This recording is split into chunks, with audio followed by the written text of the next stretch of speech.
Donc, aujourd'hui, comme tous les dimanches, les militants sont présents à la place de la République.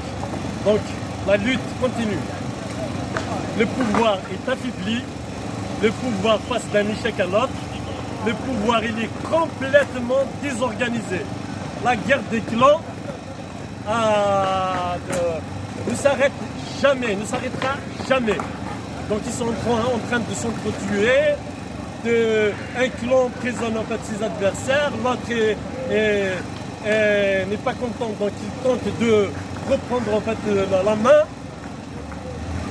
Et ça, c'est extrêmement grave pour la cohésion de notre armée. Donc les Algériens doivent le savoir. Ils sont en train de menacer la cohésion de notre armée. Quand on touche en fait des chefs de région, en fait on les assassine à l'intérieur des prisons.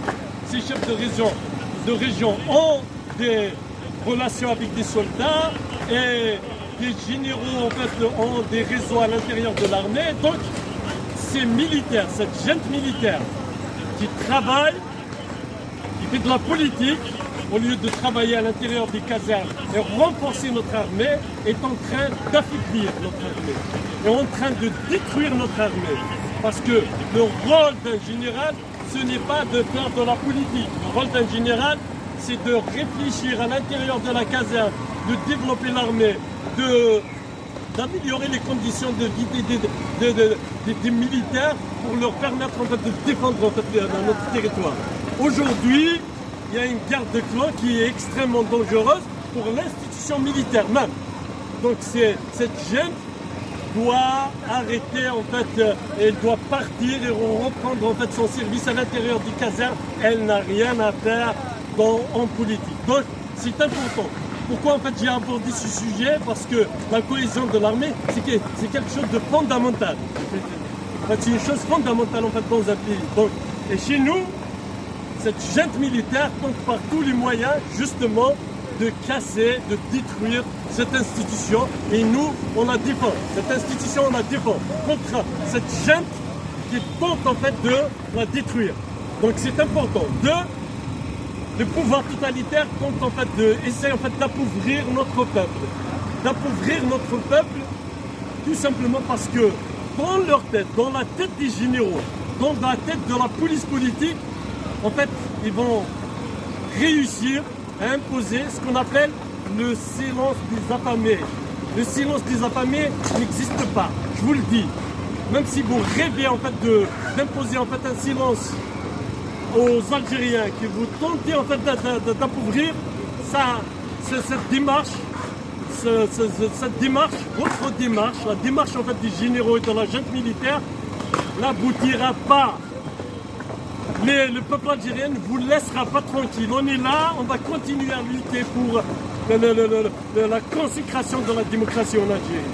Vous tentez par tous les moyens d'utiliser notre méthode qui est extrêmement dangereuse, qui est l'hégémonie par le désordre, c'est-à-dire vous installez un désordre dans toutes les villes d'Algérie où des voyous qui sont liés à la junte militaire, qui travaillent avec vous, installent en fait la zizanie dans les villes pour terroriser le peuple. Et vos agents en fait, vous avez recruté un certain nombre d'indicateurs qui balancent les citoyens, même quelquefois en fait, ils font un travail en fait pour des criminels, c'est-à-dire ils balancent les gens, ils se retrouvent toujours au lendemain au commissariat parce qu'ils le détestent, parce qu'il a milité, parce qu'il a écrit un message sur Internet. Donc, et ça, c'est dépassé par le temps. Combien de militaires ont tenté d'utiliser ces méthodes, Franco en Espagne, Pinochet au Chili et d'autres, Hitler en Allemagne, mais ils n'ont pas réussi à maîtriser un peuple notre peuple va se soulever et il va détruire ce pouvoir totalitaire, et pacifiquement bien sûr.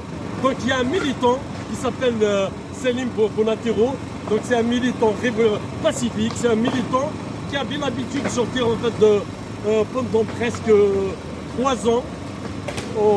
Il participait aux marches, il participait au rassemblement. Le pouvoir totalitaire d'Alger, ou la police politique fidèle à ses méthodes des années 90, donc ils l'ont emprisonné. Même sa mère, aujourd'hui, demande en fait aux gens où il se trouve. Donc ces méthodes dépassées par le temps, criminelles de la police politique doivent cesser. Et nous, on ne laissera pas passer ce genre de méthode, tout simplement parce que c'est des violations systématiques aux droits de la personne humaine. Donc on ne laissera pas passer.